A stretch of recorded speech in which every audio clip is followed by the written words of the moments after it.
হরে কৃষ্ণ ভক্তবৃন্দ, আশা করি আপনারা সবাই ভালো আছেন এবং হরে কৃষ্ণ মহামন্ত্র জপ করছেন। তাহলে চলুন আজকের ভিডিওটা শুরু করা যাক। ওং নমো ভগবতে বাসুদেবায়। ওং নমো ভগবতে বাসুদেবায়। ওং নমো ভগবতে বাসুদেবায়।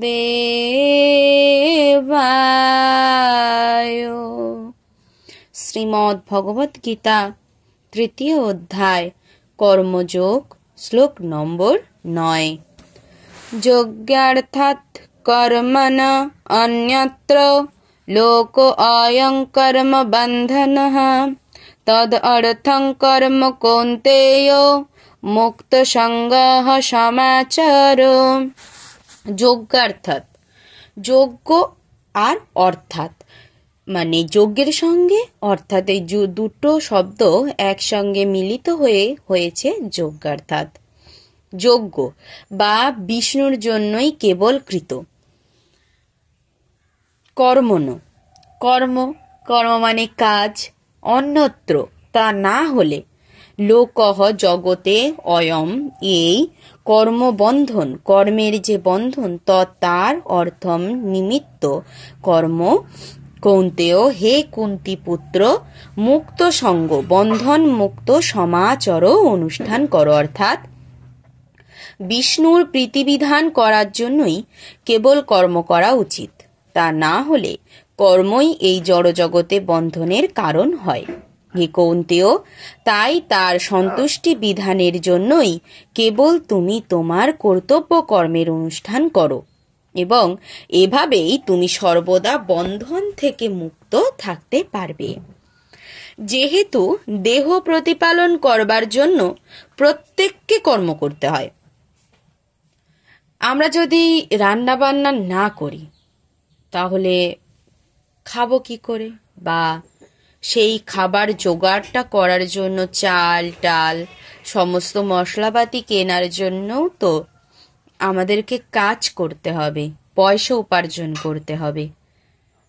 তাই এই দেহ প্রতিপালন করার জন্য আমাদেরকে কর্ম করতেই হয়। তাই সমাজের বর্ণ ও আশ্রম অনুসারে ভিন্ন ভিন্ন স্তরের জন্য এমনভাবে কর্ম নির্ধারিত করা হয়েছে যাতে সেই উদ্দেশ্য যথাযথভাবে সাধিত হয়। আমাদের 4টা বর্ণ, 4টা আশ্রম, ব্রাহ্মণ ক্ষত্রিয় বৈশ্য শূদ্র, এই 4টি হচ্ছে বর্ণম। আর আশ্রমও 4টি, আর 4টা আশ্রম হচ্ছে ব্রহ্মচর্য, গার্হস্থ, বানপ্রস্থ এবং সন্ন্যাস। যজ্ঞ বলতে ভগবান শ্রীবিষ্ণু অর্থাৎ যজ্ঞানুষ্ঠানকে বোঝায়। ভগবান বিষ্ণুর প্রীতিবিধান করার জন্যই সমস্ত যজ্ঞের অনুষ্ঠান করা হয়। বেদে বলা হয়েছে যজ্ঞ বৈ বিষ্ণু, অর্থাৎ নির্ধারিত আচার অনুষ্ঠানের মাধ্যমে যজ্ঞ সম্পাদন করা অথবা সরাসরিভাবে ভগবান শ্রীবিষ্ণুর সেবা করার মাধ্যমে একই উদ্দেশ্য সাধিত হয়।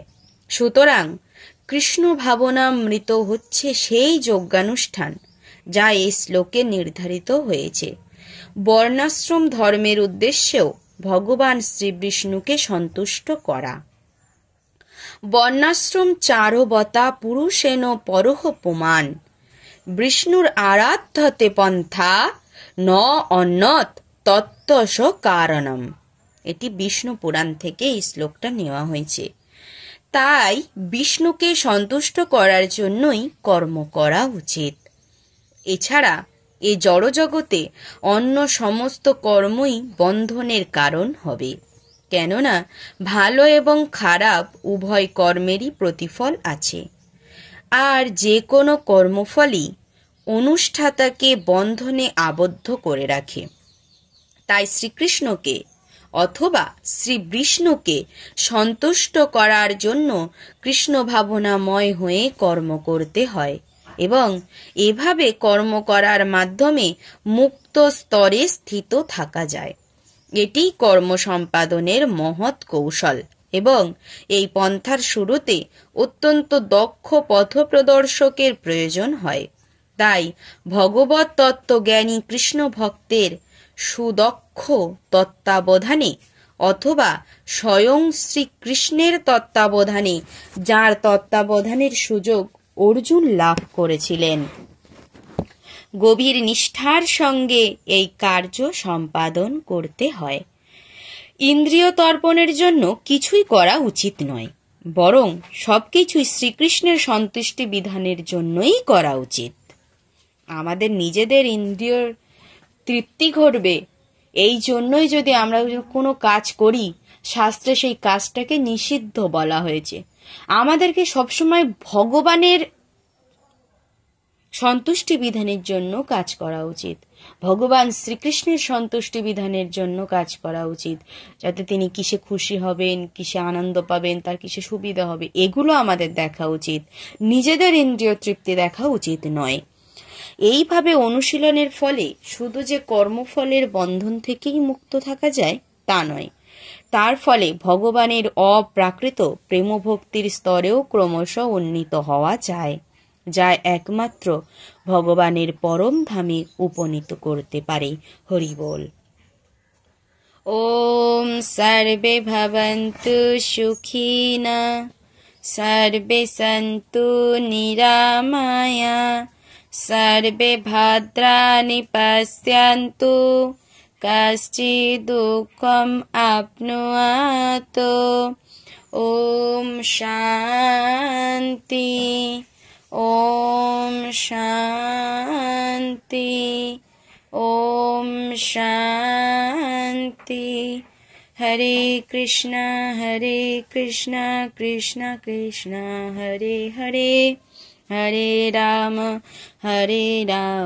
রাম রাম হরে হরে। হরে কৃষ্ণ ভক্তবৃন্দ, ভিডিওটি যদি ভালো লেগে থাকে একটি লাইক করে দেবেন এবং অবশ্যই কমেন্ট করে জানাবেন আপনাদের কেমন লাগছে। আপনারা কমেন্ট না করলে তুমি বুঝতে পারছি না ভিডিও ভালো হচ্ছে না খারাপ হচ্ছে। এবং আপনাদের বন্ধু বান্ধব, আত্মীয় স্বজন, প্রিয়জন তাদের কাছে ভিডিওটিকে শেয়ার করে দেবেন, যাতে তারাও শুনতে পারে, তাদেরও আধ্যাত্মিক উন্নতি ঘটে। এবং আমার চ্যানেলটিকে সাবস্ক্রাইব করে বেল আইকনটি অল করে রাখবেন, যাতে আপনাদের কাছে নোটিফিকেশন চলে যায়। ধন্যবাদ। হরে কৃষ্ণ।